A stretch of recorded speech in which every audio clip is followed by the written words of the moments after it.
I decided to apply to the National Leadership Conference because I wanted the opportunity to kind of network with people from a diverse background, which is something that I haven't had the opportunity to do so before. I just felt like I wasn't participating as much, and I felt like I needed to go out there. I knew that it would be an incredible experience, and I just really felt like I wanted to get involved. I thought these were really good opportunities to meet with people who have excelled in a time when there wasn't much support. I think the world needs good leaders, and I think that this can give me the tools to be one of those leaders.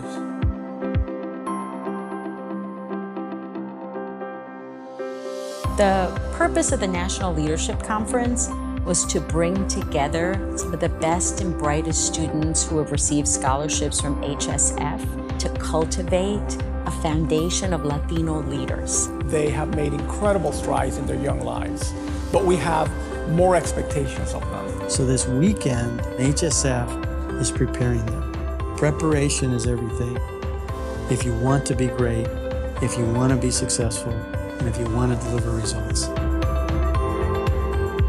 Coming into here, being accepted, you know that you're going to be in an environment where people are completely motivated and like-minded. When I'm talking to another student, I'm talking to someone who's engaged and active. I just think that's fantastic for networking. I've got to meet so many incredible individuals who are pursuing careers in incredible career paths. I feel like I would be a good lawyer. I see myself being a doctor. Researcher in the pharmaceutical industry. Hopefully a professor. Some kind of banking career. And I want to be an immigration attorney. These conferences are really giving these young people a chance to get to know each other and hopefully forge friendships and business relationships that are going to last them the rest of their lives.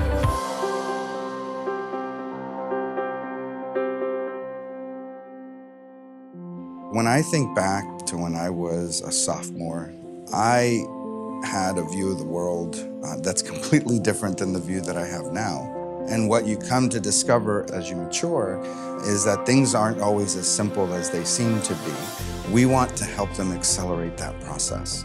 If anything, point out potential pitfalls and obstacles and roadblocks. I think it's important that we provide an opportunity to these young leaders to be the best that they can be, instead of having them sort of trying to figure it out on their own.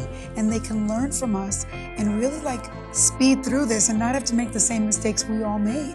Don't ever stop being curious or inquisitive.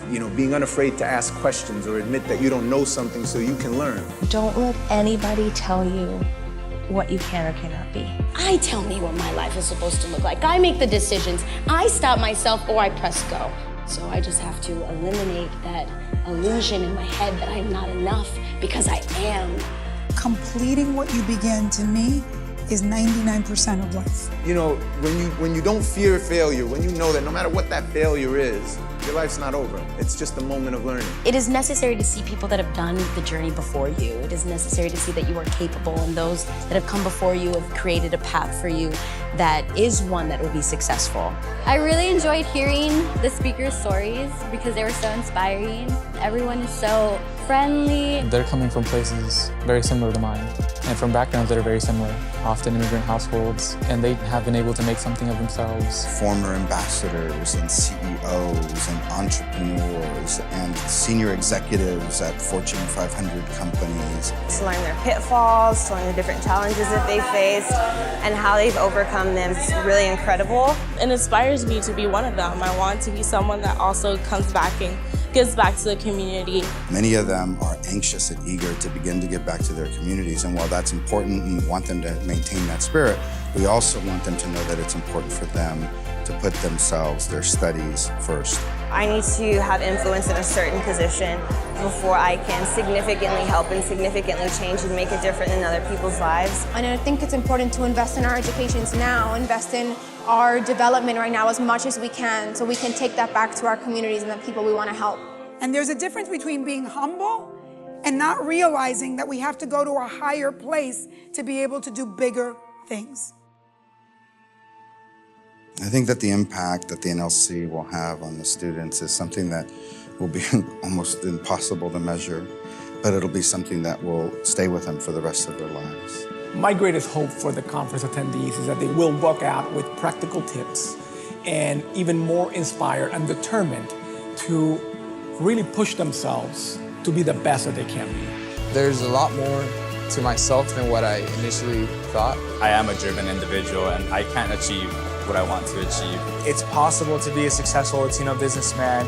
It's possible to be a good person, give back to the community. I can be a little timid and scared at times, but it's really forced me to come out of my shell and be more confident. It's the sense of security that I feel in being able to step out into the world, kind of jumping out of the nest, trying to fly, knowing that there's going to be somebody there. I'm very thankful that HSF has given me some opportunities to achieve that dream of mine.